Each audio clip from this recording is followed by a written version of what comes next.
She tried to discredit him on live TV. His response. It changed everything.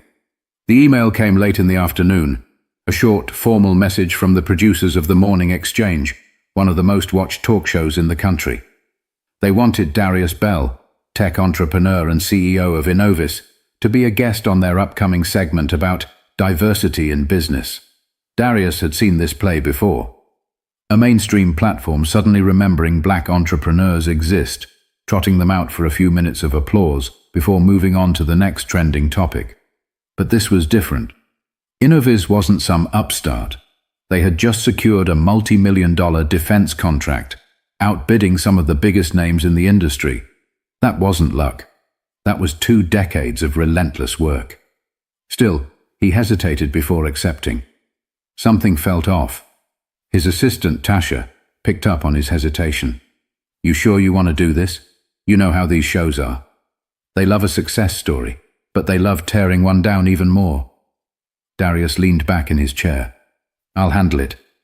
Besides, it's national exposure. Let's see what they have to say." Tasha exhaled, shaking her head. "Just don't let them bait you."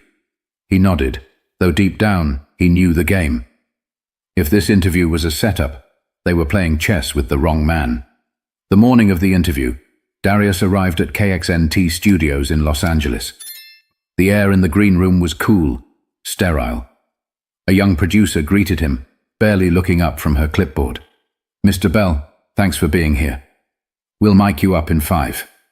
No small talk, no warm-up. Just in and out, like a transaction."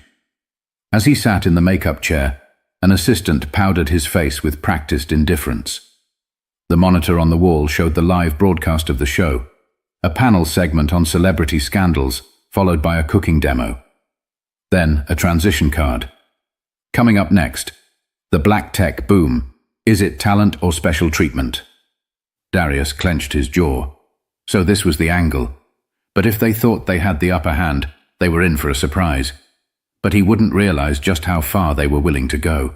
The set of The Morning Exchange was designed to look inviting.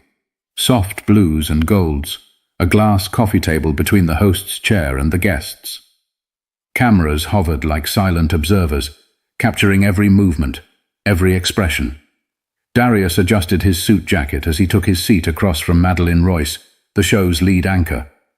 A seasoned journalist with a reputation for asking tough questions. She smiled, but it didn't reach her eyes. "Darius Bell," she began, her voice smooth, practiced. "CEO of Innovis. A true American success story." Darius gave a polite nod. "Appreciate you having me."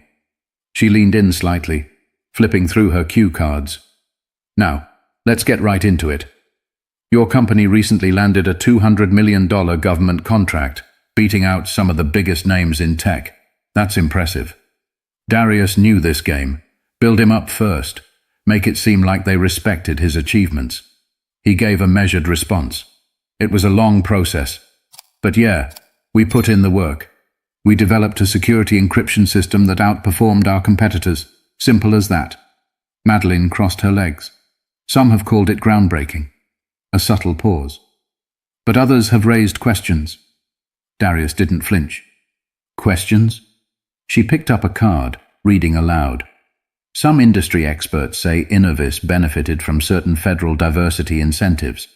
That companies like yours have an edge in these contracts because agencies are looking to diversify their vendors. That perhaps this wasn't just about being the best, but about meeting a quota." There it was. The real reason he was here. Darius let a beat pass before he responded. "I've heard that argument before. It's funny, though. When a black entrepreneur wins, it's special treatment. But when a legacy firm run by the same families for generations lands those same deals, nobody questions it." The air in the studio shifted. The producers, off camera, glanced at each other. Madeleine held her ground.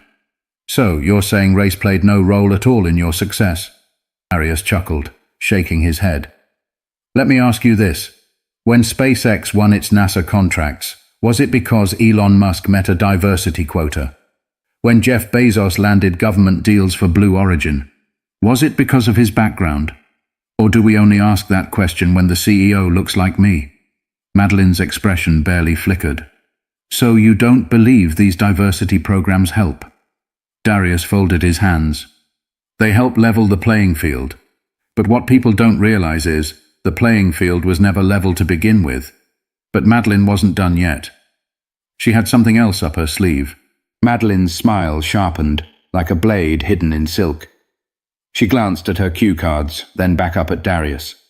"Well, Darius, let's talk about that playing field you mentioned," she said, her tone shifting from polite curiosity to something a little colder.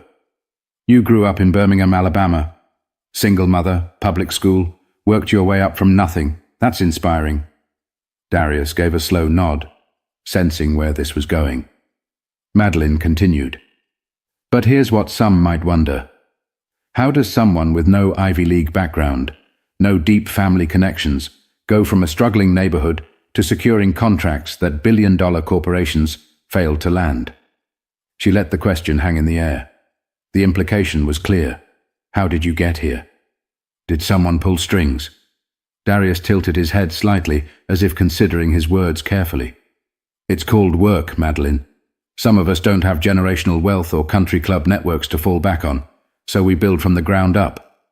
Madeline gave a small nod, like she was hearing him. But she wasn't listening. "But surely you had help along the way," she pressed.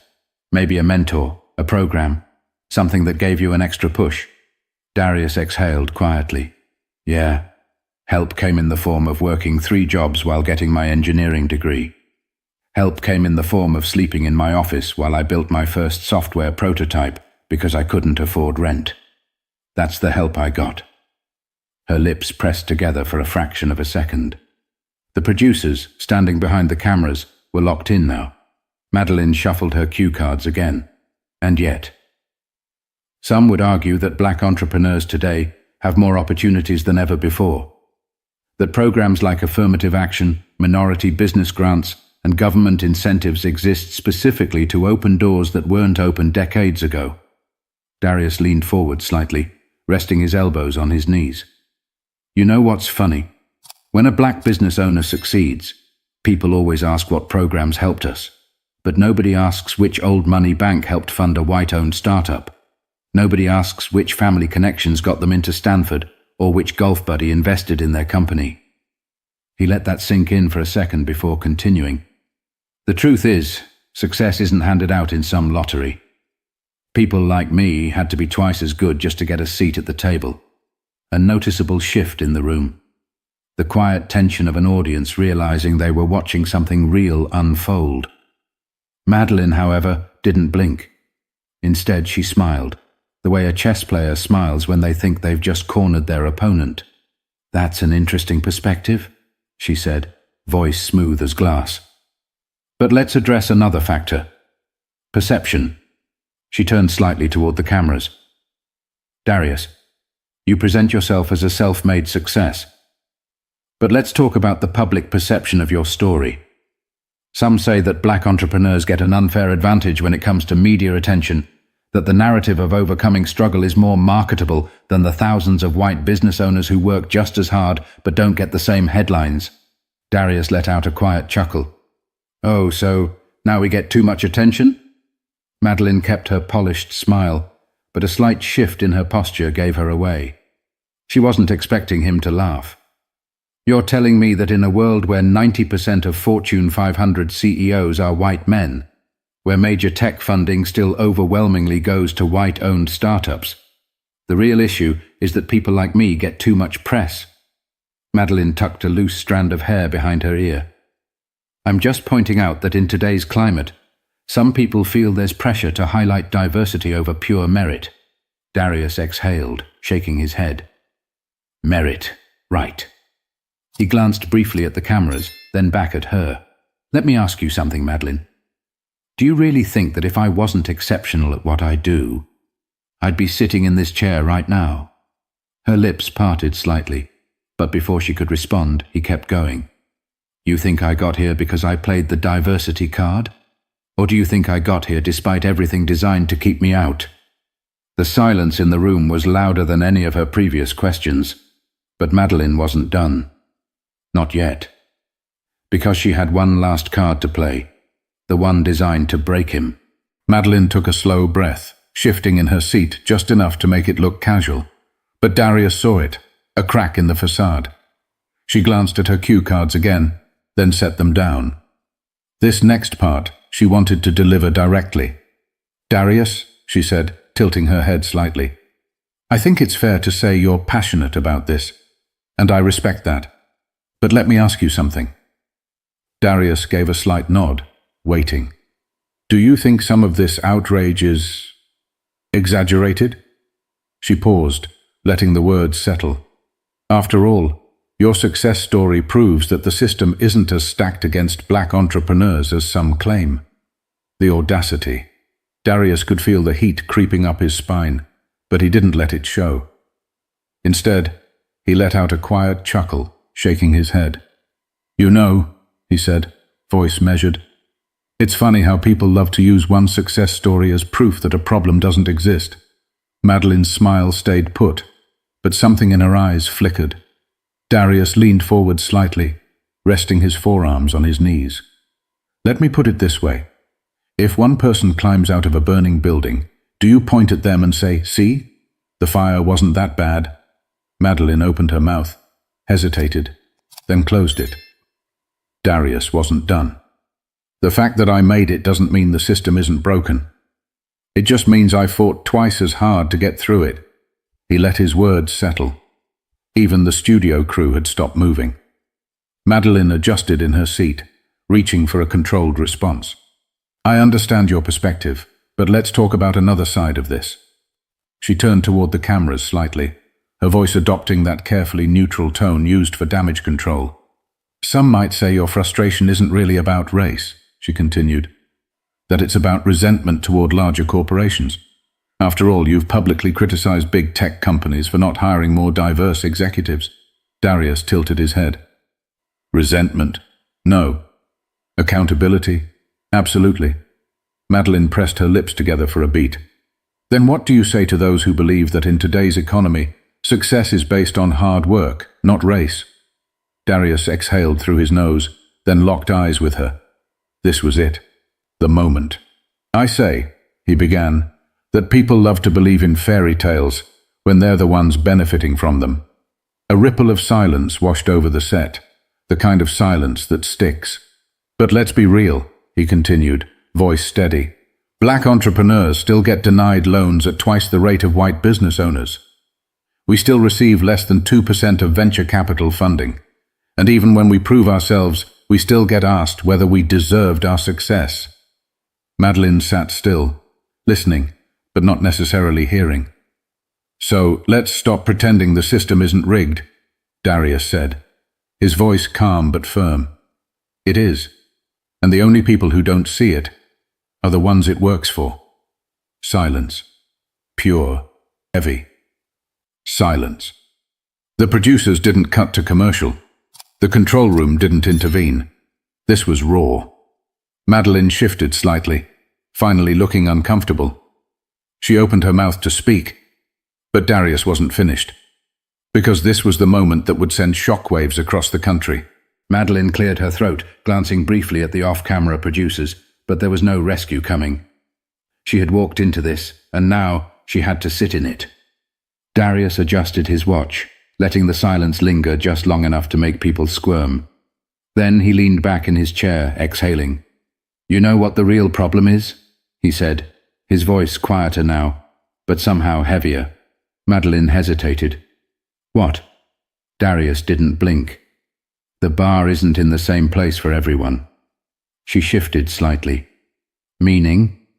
"I mean," Darius said, "a mediocre white man can fail upwards in this country, but a brilliant black man has to jump through flaming hoops just to get a shot." A producer off camera cursed under their breath. They knew this was going viral. Darius kept going. "A white CEO can run a company into the ground, bankrupt it, lay off thousands of employees, and somehow get hired somewhere else. Meanwhile, a black CEO has one bad quarter, and suddenly it's proof that we weren't ready for leadership." Madeline opened her mouth to respond, but he wasn't done. "And the best part?" Darius chuckled dryly. "When we actually make it, people like you sit across from us and ask if we got here because of some special advantage." Silence. Madeline's jaw tightened. It was subtle, but the camera caught it. Darius leaned forward just slightly, not aggressive, just firm, just final. "You wanted to talk about fairness?" He let out a soft, bitter chuckle. "Then let's start by telling the truth."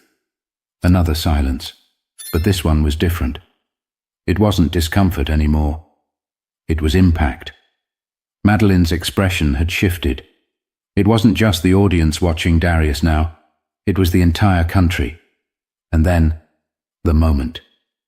Darius turned slightly, looking straight into the camera. "I know what some of y'all are thinking right now," he said. "Some of you are nodding because you've seen this, lived this." He let his gaze hold.